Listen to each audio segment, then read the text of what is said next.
My daughter Victoria, she was a beautiful, loving 18-year-old teenager.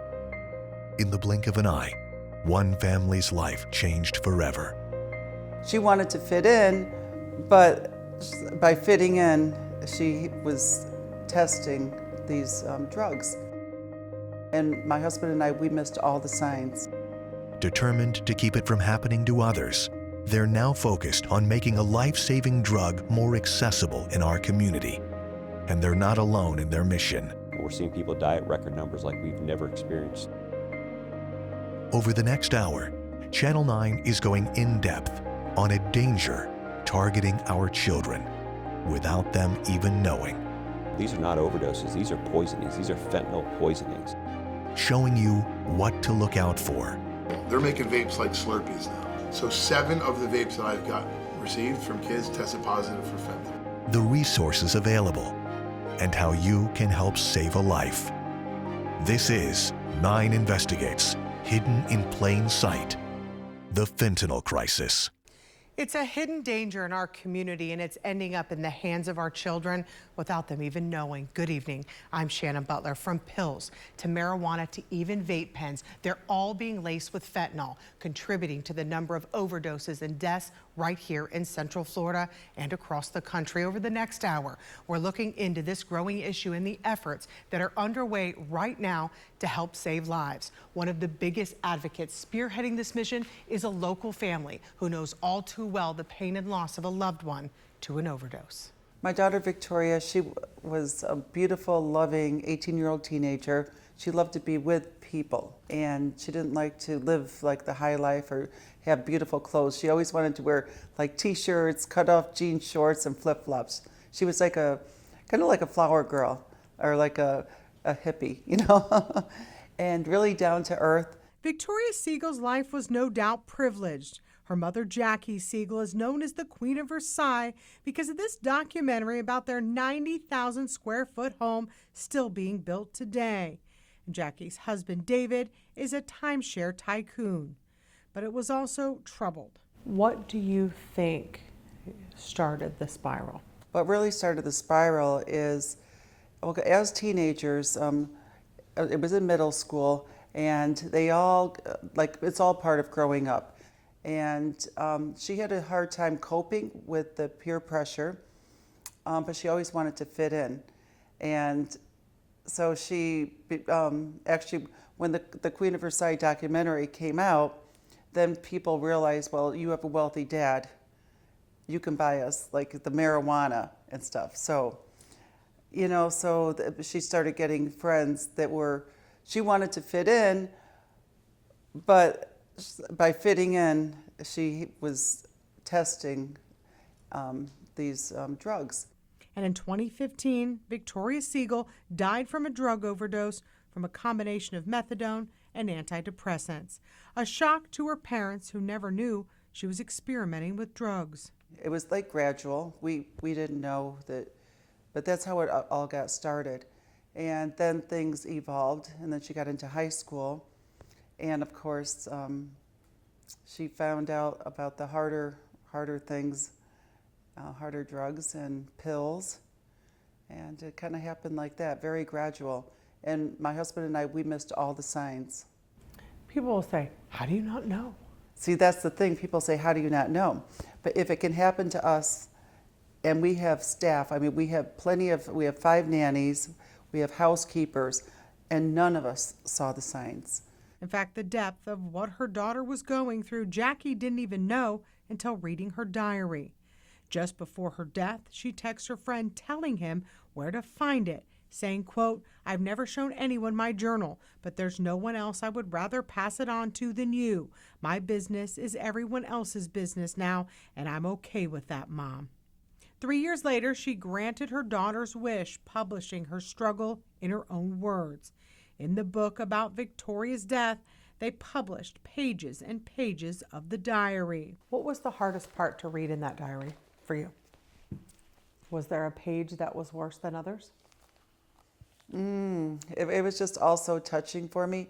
I feel like since I read the book, I realized I didn't know my daughter. Because she didn't look like a drug addict? She didn't look like a drug addict, and I didn't know about like her thought about life and even thoughts of suicide, and not like being too fat or too thin, and that she wasn't good enough for anyone, you know, like, so yeah, I really feel like I know her so much more now. On the pages of Victoria's Voice, you can see her descent into despair, struggling with bullying and body image. She talked about feeling inadequate and admitted to trying to take her own life more than once. Do you see now, like, ooh, maybe that was a sign? Was there things that she did that you're like, now we definitely know the signs. She started getting like getting tired and shutting the door when she came home. Well, what we didn't realize is, well, maybe she popped a bunch of Xanax, and that's what was making her sleepy. She started to not take as much care of herself. She started losing like weight real quick, which I would think could be from like cocaine or things like that. And then so in our book we have all of these warning signs that we missed. And as hard as it was to read, right there on the pages, a roadmap of her addiction: pot, cocaine, and pills. A little more than a month before she died, she told her parents she had a problem with Xanax and went to rehab. In Victoria's diary, she wrote, "I've caught this disease called life. To find the only cure is death." That had to have been very difficult as a mother to read. Mm-hmm. That your daughter thought life was more like a disease and you didn't know it. See, and that's the thing. Part of her struggles, she kept everything inside. But the family turned their pain into purpose. Even David Siegel took a step back from the business to focus his efforts here on the fight against opioids, starting the foundation named for their daughter. And that's what brings us here today to their latest fight to get the word out about naloxone. This year, through their foundation, Victoria's Voice, the Siegels launched the Get, Give, Save movement. Get naloxone. Give naloxone, save a life. It's aimed at raising awareness and making naloxone more accessible across our community. For those who don't know, naloxone, also known as Narcan, is a life-saving medication that can reverse the overdose from opioids, including fentanyl.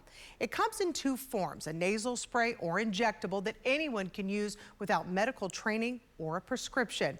Here's how it works. According to the CDC, it quickly reverses an overdose by blocking the effects of opioids. It can restore normal breathing within 2 to 3 minutes, and it won't harm someone if they're overdosing on drugs other than opioids. And it is not dangerous to administer Narcan to anybody. And the reason is, it's such a selective antidote to opioids that it only has one function, and that's to kick the opioid off of the opioid receptor. So in a setting where you might be confused or apprehensive as to whether or not it is an opioid overdose, the answer is to always err on the side of caution and administer the Narcan. When it comes to giving someone naloxone, pharmacist Christopher Bender with Diamond Drugs, the official partner of Victoria's Voice, says time is of the essence. Coming up, he'll walk us through the essential steps you need to take if you see someone who is overdosing. Plus, and they're so small, they try to make them so small to fit in a middle school kid's hand in the middle school kid's pocket. Kids are using vape pens to get high, but do you know what they look like? We'll show you some of the everyday objects being used to disguise these devices that are showing up in schools across the country. And we want you to know there is help out there if you or someone you know is in crisis and needs help. The National Suicide and Crisis Lifeline provides free and confidential support 24/7. You can call or text 988 to be connected to a mental health professional that is ready to help. You can also be connected with a substance or mental health provider through the Mental Health Services Administration National Helpline. That number is 1-800-662-HELP.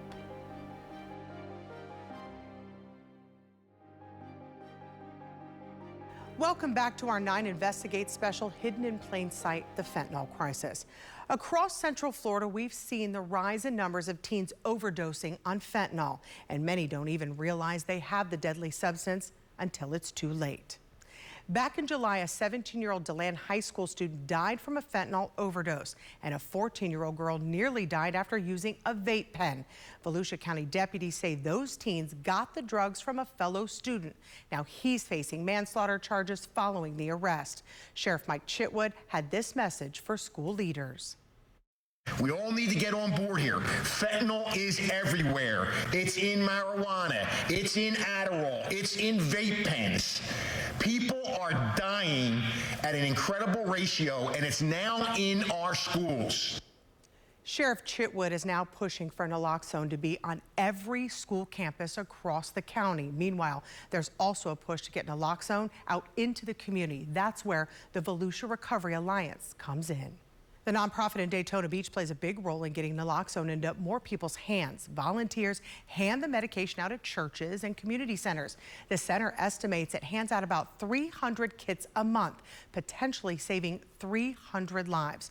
One of the volunteers who takes part in this effort is Ryan Foster. I first spoke to Foster back in January. He was a drug addict for 20 years. His drug of choice, heroin. Got to a point where I couldn't imagine myself sober, and I couldn't imagine myself using, and that's a dark place to be. It was naloxone that saved his life not once, but 18 times. It took that many close calls before he was able to confront his addiction. Ryan has since turned his life around and now hands out the very drug that saved his life. Because if it had not been for Narcan, do you think you would be dead? Oh, 100%. 100%. You know, today I'm a father of an 8-year-old boy and a 5-month-old boy, you know, and I'm trying to be the generation that stops my kids from having to go through some of the situations that I've been through. And I wouldn't have an opportunity to be a father, to try to be a leader in the recovery community. Since the organization was created in 2019, Volusia Recovery Alliance has handed out more than 13,000 naloxone kits and trained more than 6,000 people on how to use it, resulting in 190 overdose reversals using naloxone. We're also starting to see naloxone pop up in the workplace more. This month alone, election offices in 6 states received suspicious letters, including some that contained fentanyl. It's not only prompted an FBI investigation, but now some of our local offices are making safety changes to keep their workers safe. In Seminole County, the supervisor of elections is now deploying Narcan within its office in case of an exposure. We checked with the Orange County supervisor of elections to see if they plan to do the same. They told us they already have it prior to this incident. We have to change the narrative of what we're saying. We call these overdoses, but in many regards and in the eyes of the law, these are not overdoses. These are poisonings. These are fentanyl poisonings, and they need to be treated as such. On a mission to arrest and charge drug dealers with murder still ahead, we'll take a look at the progress being made, plus the role the Siegel family has played in arming officers with naloxone.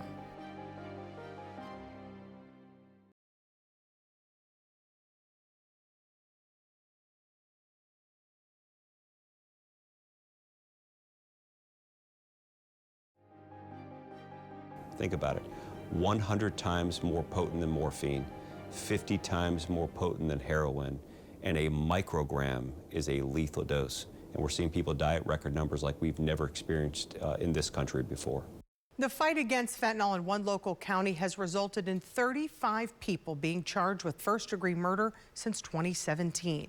That's when former Florida Governor Rick Scott signed a bill into law allowing prosecutors to charge fentanyl dealers with a homicide if they sell a deadly dose of the drug. In 2022, Governor Ron DeSantis increased mandatory minimum sentences. Then earlier this year, DeSantis signed a bill into law making it a first-degree felony to possess, sell, or make fentanyl.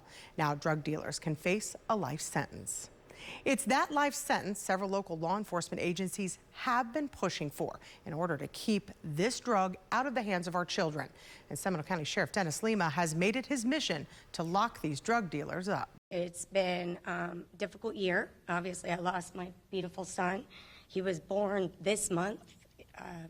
Almost 28 years ago. It's stories like Stacy Felter's that has Seminole County Sheriff Dennis Lima on a mission to arrest drug dealers and charge them with murder.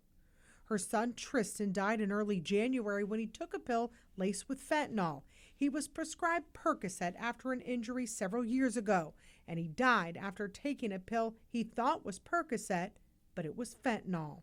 Today, I'm standing here with all the courage he's provided me to say, for the first time, I can announce, and I'm standing next to the sheriff and the assistant state attorney, that my son was murdered. And the state attorney agreed. Bradley Hunter and Vicente Diaz, as well as Andres Rea of Los Angeles, who the sheriff believes is 2 levels removed from the Mexican cartel, were charged with first-degree murder. This is what Sheriff Dennis Lima has been pushing for. He's been instrumental in laws that charge drug dealers, including these that could put dealers away for life.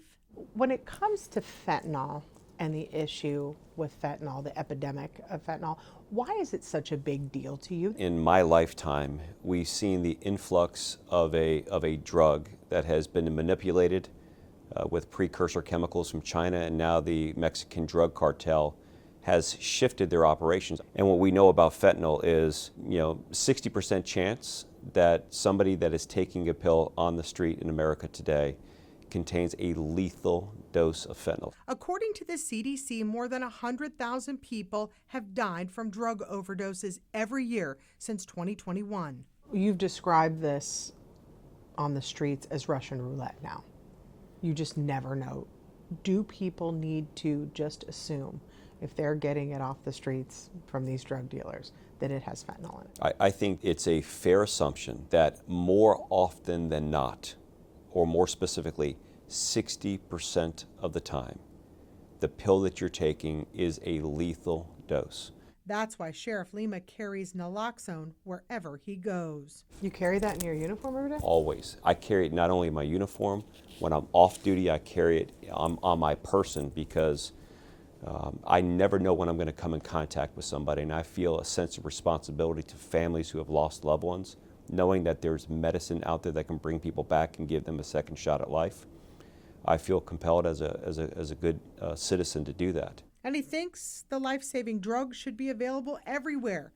That includes your home, schools, and businesses. I think that, of course, first, you want people to do it because it's the right thing to do. Right. But if you're not going to do it because it's the right thing to do, I think that they should be compelled to do it. I think that they should have responsibility to save people that are in there. And in his county, there's been some success with the drug. His deputies have deployed it 700 times, saving so many lives. They have seen a 25% increase in Seminole County citizens deploying it, and that means a 21% reduction in deaths because of naloxone here. But he knows there is so much more work to be done. People will say, I don't need it. Doesn't happen in my house. Well, I tell you, if you say that you don't know anybody that's on this journey and struggling, then you haven't asked enough questions for the people that you surround yourself with. And says it only works if everyone comes together. We as a society have the ability to change the face of addiction.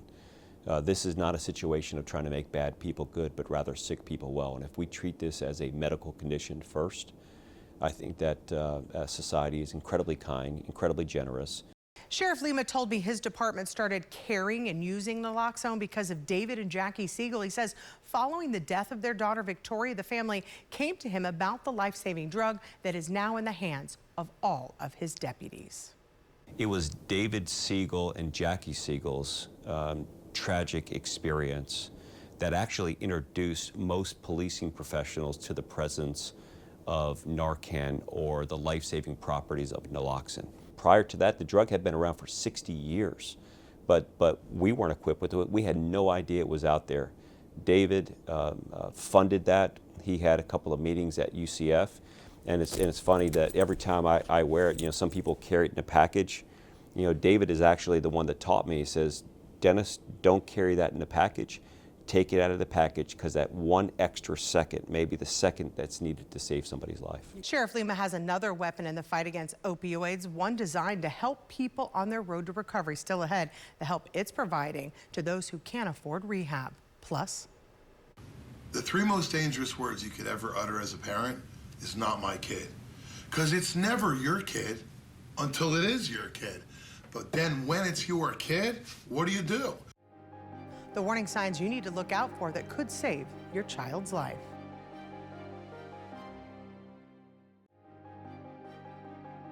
Looking back now at your daughter's life, do you see now like, ooh, maybe that was a sign? Was there things that she did that you're like, Now we definitely know the signs. She started getting getting tired and shutting the door when she came home. And then also it was like change of friends. She started getting friends that would steal from us. She started to not take as much care of herself. She started losing weight real quick. And we can't look back and say, we should have known, but the only thing we can do is move forward and warn other parents to open up their eyes. It's that warning that Jackie and her husband, David Siegel, want to get across to prevent another family from losing a child to an overdose. Thank you for staying with us for our 9 Investigate special, Hidden in Plain Sight, the Fentanyl Crisis. I'm Shannon Butler. The Siegel lost their daughter Victoria back in 2015 after she took a combination of methadone and antidepressants. Since then, they've been on a mission to educate others about these dangerous drugs, many of which are now being laced with fentanyl. Because of the fentanyl now streaming into everything, and even like marijuana is being laced, it's just trying something one time can kill now. Okay, it's gotten so much worse. Now, through their foundation, Victoria's Voice, the Siegels have launched the Get, Give, Save naloxone awareness movement. It's aimed at making naloxone more accessible across our community. And that's why we're here today, because along with the Siegels, we're seeing local law enforcement along with state and federal lawmakers join in on the mission to combat what some see as a crisis among our youth. In fact, just last week, President Biden and Chinese President Xi Jinping discussed ways to curb the production of fentanyl. A senior U.S. official said China agreed to go after companies that make pill presses and produce the chemicals used to make fentanyl. A lot of people are dying. More people in the United States between the ages of 18 to 49 die from fentanyl than from guns, car accidents, or any other cause. We're also seeing more drug dealers being charged with murder right here in Florida under a state law. These cases are no longer considered an accidental overdose or an overdose at all. This is a drug-induced homicide. First case, State versus David Gilchrist. Nicholas Rubino's family gathered in a courtroom earlier this month to face the man who killed him. I'm having a hard time forgiving you. We've been attending your hearings for 4.5 years. I hope you've seen me. Donna Rodriguez looked directly at David Gilchrist as she spoke to the drug dealer who sold her son fentanyl. That deadly dose killed him instantly. Nick didn't die once. He dies every single day, over and over again. We feel this pain every time we look at his 2 children. His mom told Channel 9 the 31-year-old had been sober for 2 years but relapsed, and on December 2nd, 2018, was found unconscious in the bathroom of a pizza place where he worked. Text messages showed the exchange between the 2 men. Minutes later, police text Gilchrist, who didn't know Rubino was dead, asking him to come back for another buy. He did and was arrested. Rubino's mother says text messages showed her son asked for heroin, not fentanyl. That switch helped pave the way for a first-degree murder charge. Gilchrist was indicted, but now years later took a plea and will spend 30 years in prison. A long sentence, but not long enough for Rubino's family. Dealers deal death and aren't held accountable, and you're being held accountable today. Gilchrist is one of several people who have been sentenced under a fairly new law that allows prosecutors to charge drug dealers with the murder for deadly overdoses. Last year, Governor Ron DeSantis signed into law that measure, increasing sentences for trafficking fentanyl. Yes, someone dealing fentanyl is murdering people, and they are going to go to prison in the state of Florida, and that's appropriate. And since then, people have been, including 40-year-old Deontay Lee Barber. The Rockledge man has been sentenced to federal prison for distributing a lethal dose of fentanyl to an informant. And Terry Williams, who pleaded no contest to drug charges related to the death of 30-year-old Ariel Osteen. He received 15 years behind bars. But this 30-year sentence is one of the longest we have seen in Central Florida so far. I'm praying that a sentence like this will make a big impact on our community, because most people who get sentenced for dealing death by illicit drugs. They get 10 years, they get 6 years. This is a good long sentence, and I hope it scares the bejesus out of people and scares them right into recovery. While Florida has ramped up its criminal penalties, charging dealers who sell deadly doses of fentanyl with murder, some lawmakers want to see that same punishment implemented nationwide. But we need to have both state and federal laws, so however you can go after somebody for killing our kids and our family members, because that's what they're doing. They're murdering our families, and so I think we need to increase the penalties, and we need to as uniform as they can. But I want to have as many ways to go after these they're murderers. Senator Rick Scott has also introduced a bill that would require school workers to learn how to administer naloxone. Right now, schools can buy it and administer it, but Scott's bill would help provide training and other medical interventions. And I know our teachers really care about their kids, and so they need to have access to Narcan, naloxone, and they need to be trained. All right, just like our sheriff's departments and our police departments, everybody's going to have to, unfortunately, they're being trained. Here in Seminole County, there is a different approach, a community partnership-based facility that's trying to bridge the gap for those trying to recover but can't afford it. Its creation started with an idea Sheriff Dennis Lima had, and he was able to make it a reality thanks to Advent Health. Anthony Santos was at rock bottom in 2021. I had a car, I had a motorcycle, I had, a condo, maybe a half-mile from the beach in Myrtle Beach, South Carolina. I lost it all within 6 months. For months, he had been crashing on friends' couches, homeless and addicted to drugs, and not just any drug. His drug of choice was fentanyl. In April of 2021, Anthony entered Advent Health Hope and Healing Center. 6 days clean. It was the longest he had gone without using opioids in years. Do you feel if it had not been for that facility, we would be here talking today? Absolutely not. Nope. Because you were doing the real deal. I mean, it can't be lost on you that fentanyl kills people all the time. No, I've lost many people. I've lost many friends. I've seen people. I've touched cold bodies. I know what fentanyl does. Anthony entered the center during the pandemic. Lockdown, school closings, and all that went with it drove an increase in substance abuse across the state and in Central Florida. And that year, overdose deaths in Orange, Osceola, and Seminole counties rose 28% from March of 2020 to March of 2021, propelled by fentanyl. And here in Florida, we had the second highest number of drug overdoses in the nation, with more than 7,800. But that year also brought the opening of this center. There's still a lot of negative stigma and connotation to mental health and substance use, but I can tell you it's gotten better. But the way that we approach it hasn't been able to change because of it. Dr. Scott Tucker is the center's director. The facility offers evidence-based therapy as part of a collaboration between Advent Health, the Seminole County Sheriff's Office, and other community partners. This includes intensive outpatient services and a 10-bed, 30-day volunteer inpatient program for men, a huge resource for those trying to recover. Without insurance or money, many people struggle to get help, but this is free. Without this center, what does that mean? Well, I'll tell you what it was like before. So an individual comes into the emergency department and they may have overdosed or they may have come in for something else, but they have a substance use disorder. And a hospital system is looking at what are the physical ailments? How am I going to treat this individual for what they came in for? Make you feel better. And make you feel better physically. So they come in, they're treated, and then they're returned back into the same atmosphere that they came from. The cycle repeats. Temporary fix. Right. It's a very temporary necessary, fix. but temporary. Correct. Yeah. And they have seen success with behavioral therapy, peer support groups, and even art and yoga. When we first started the program,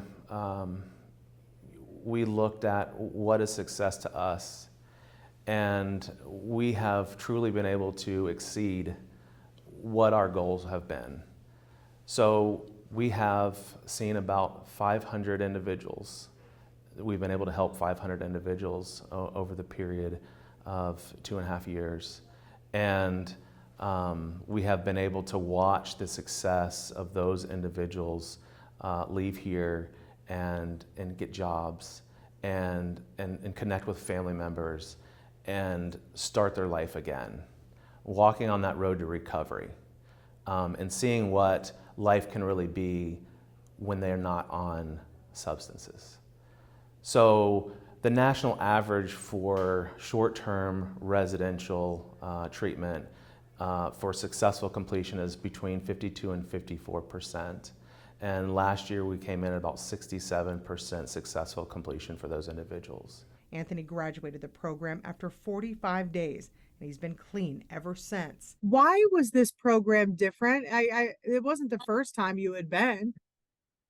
So it was different because I knew that I wasn't just a number to them. It, like, from the very beginning, and it's crazy because I'm sorry, I'm sitting here and I'm tearing up because from the moment I walked in, it was just a sense of relief. Anthony has been sober now for 2.5 years. He has a job, a home, and has began a relationship again with his son. He gives back to this center, talking to others about their struggles, giving them hope that there is a better life on the other side of addiction. And if it wasn't for this center, you think you would be one of those statistics? Absolutely. Nobody thinks they're going to hit a vape or take a pill and die instantly from fentanyl.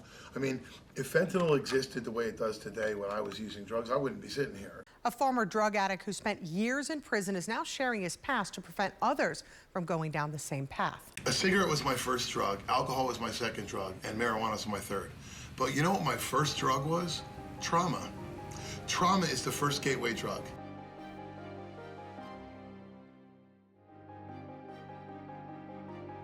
Nowadays, one pill can kill. A vape that's laced with fentanyl kills. Vape pens, they're devices more and more kids and teens are using to get high. They're being designed to look like everyday objects, and sometimes they're laced with fentanyl. So the question is, do you know how to spot one? Take a look. From inhalers to highlighters and smartwatches, these are all vapes. Michael Deon, who started an organization called Steered Straight, has collected thousands of them from kids in schools as he tries to help educate them about drugs and what they can do to their lives. And so I started smoking weed. I was 11 years of age.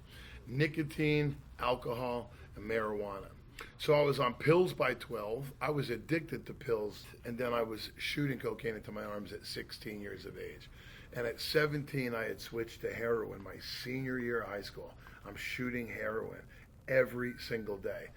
And 2 days before my 19th birthday, I met methamphetamine, and meth and heroin and cocaine took me on a journey. And so for the next 10 years, basically, I destroyed my life with drugs. I'm dealing drugs, I'm dealing guns. I'm in New Jersey now, and I'm literally running guns out of the Carolinas and Georgia to New Jersey and coming down to Florida getting drugs and bringing it back up. I was like on 95 twice a week, running guns and drugs. And I got the attention of a gang, because I'm running all these drugs and guns, and they embraced me into a street gang in Newark, New Jersey. I'm running with a gang now. I mean, like, I don't look gangster. No, you really don't. And then, at about 135 pounds with abscesses from wrist to neck, I didn't look like much of a gang banger then. But I was dealing guns and drugs for a gang. And my wife had had enough. She held on. But she finally said, for her and the kids' safety, she left me. She left me a note, right? Michael, I love you. And I know you'll choose me over your drugs. Choose her over drugs. Now, that would have been a good idea, except that's not what I chose. She left me, and I had nowhere else to go, and I moved in with my 63-year-old mother. And I put a drug deal together that went horribly wrong, and 2 kids that I brought with me both got shot. And one of the kids that got shot, he passed away. His brother put a hit out on me. Bring him to me, I'm going to kill him. So he sends 2 kids to come find me. And when they got to my house to come get me, I wasn't home. But my mother was. And they murdered her. Sunday, May 14th, 1995 was Mother's Day morning. I got my mother murdered on Mother's Day morning. So I get to live with that the rest of my life.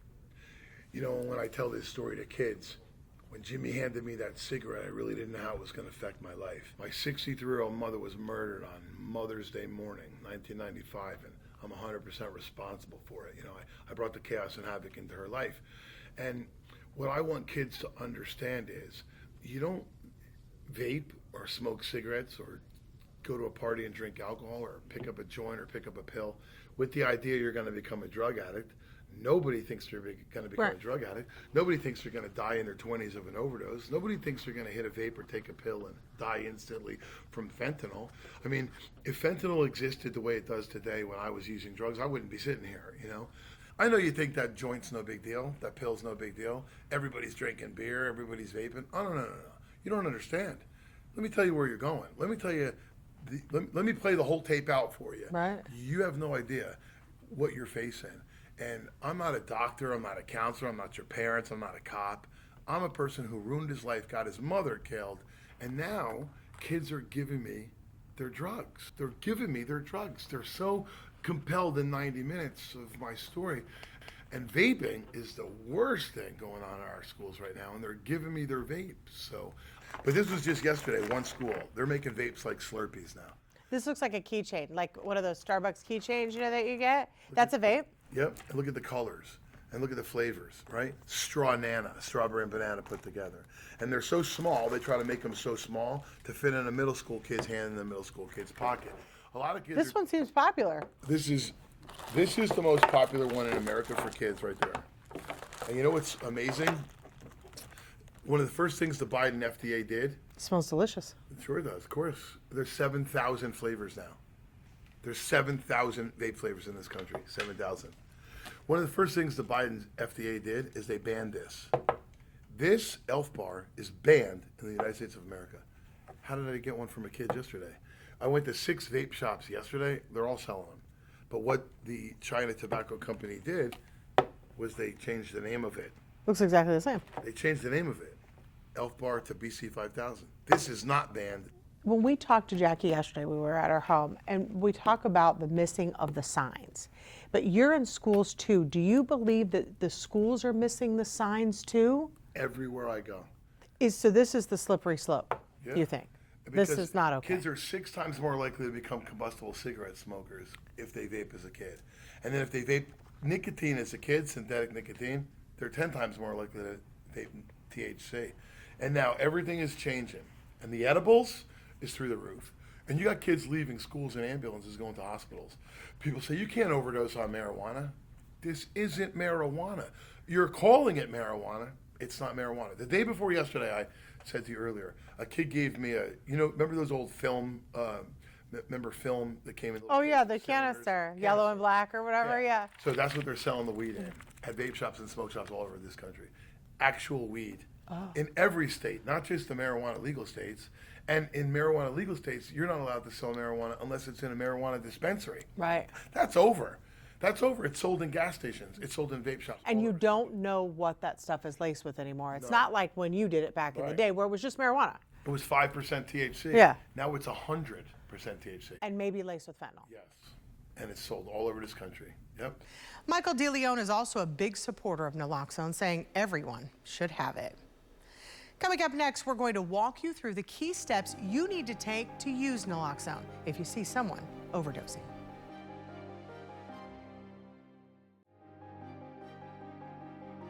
Because obviously this is something that's not going away, and it's only getting worse, as we've seen in recent years, and it's such a simple tool that we have that can save a life. So I think that something that's so simple to use, so accessible to have, and having such a reward such as saving someone's life, I think that's really a no-brainer type of situation.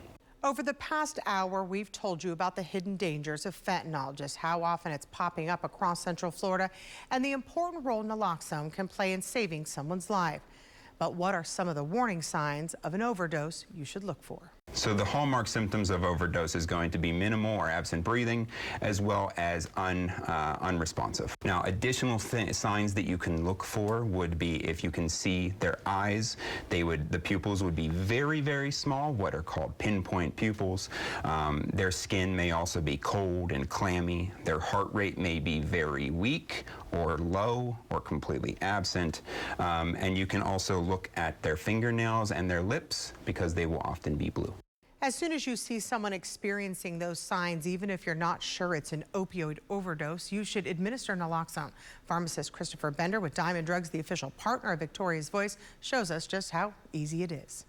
Again, this is the nasal spray solution. It's important to understand that within each one of these nasal spray devices, it contains a single dose of medication. So you're going to want to give the entire dose of this device.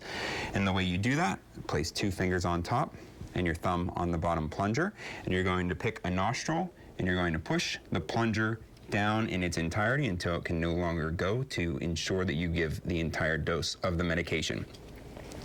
What we're going to do from here is we're going to give the medication 2 to 3 minutes to work, because that's how long it typically takes to work. But it's important to understand that in the meantime, there are other things that we can do. First, we call 911 so that we can get EMS services onto the scene as soon as possible. And then we assess the patient to see if they have either a pulse or if they are breathing at all. If they do not have a pulse, and if you happen to be CPR certified, this is the time and place to perform CPR. However, if they do have a pulse, or if you are not CPR certified, this is the time and place to start giving rescue breaths. We're going to do this, again, for that 2 to 3 minute waiting period. If the patient does not come to, we grab another dose of the Narcan naloxone nasal spray, and we're going to do the same exact steps in the opposite nostril, the unused nostril. So again, thumb on the plunger, in the nostril, press the entire way down, making sure that we've given the entire dose of the medication, and we continue to give rescue breaths until EMS services arrive on the scene. If the patient does awake and become alert, then we simply stay with the patient. We provide comfort care in the time until EMS comes. If they do not come to after 2 doses, it's important to remember that if you have them, continue giving additional doses every 2 to 3 minutes, with giving rescue breaths in between. You cannot give too much Narcan. There will be no adverse effects from giving too much Narcan or naloxone to the patient. It's important to note you shouldn't be afraid to report an overdose. You won't get in trouble or charged thanks to a state law. It's the Good Samaritan Law. And the Good Samaritan Law is a law that protects people when they are blowing the whistle and calling for emergency services. You know, we want to make sure that nobody is fearful of reporting an overdose. They may be engaged in illegal activity themselves, they may be using drugs, but the Good Samaritan Law holds them harmless from prosecution in those particular cases. And because people don't know that and it's not being talked about a lot, we've had lifeless bodies dropped off in the parking lot of the hospital, even here in Seminole County. And unfortunately, these people have died horrible deaths as a result of it. We want people to get out there and to do it. Many people don't know that once you do get help and give someone naloxone, essentially, it's a 90-minute timer that starts. A dose of naloxone gives the person experiencing the overdose 90 minutes of life. And I think that there's some stereotypes that if you get a dose of Narcan, you're just going to be okay. It gives you 90 minutes of life. You have to be hospitalized, you have to be treated in that 90 minutes, or the effects of the overdose, the potency of the drug taken, particularly when it comes to fentanyl, can actually start taking effect again. So you have to be hospitalized, you have to be stabilized, and I think that is the key opportunity to involve that person and their family on a course and path towards recovery. Naloxone is available over the counter without a prescription at major retail pharmacies like CVS and Walgreens. The cost, it's about $45. You can also get naloxone from community-based distribution programs, local public health groups, or local health departments free of charge. Now, trying to figure out whether your child is using drugs can be challenging, but there are warning signs for you to look out for. Siegels say they missed some of those. Some of those signs include changes in their mood or personality. They're less motivated, changing friends, and even a change in their appearance can be a sign. These are signs you should not ignore. If you are concerned, check their phones, check their rooms, and let them know it's out of concern for their health and safety. We have also put together a full list of resources for you online, and you can find a list of locations to get naloxone through the Victoria's Voice Foundation, along with mental health and substance abuse resources throughout Central Florida. It's all on our website. Just head over to WFTV.com/fentanyl crisis. Thank you for joining us for this 9 Investigate special, hidden in plain sight, the fentanyl crisis.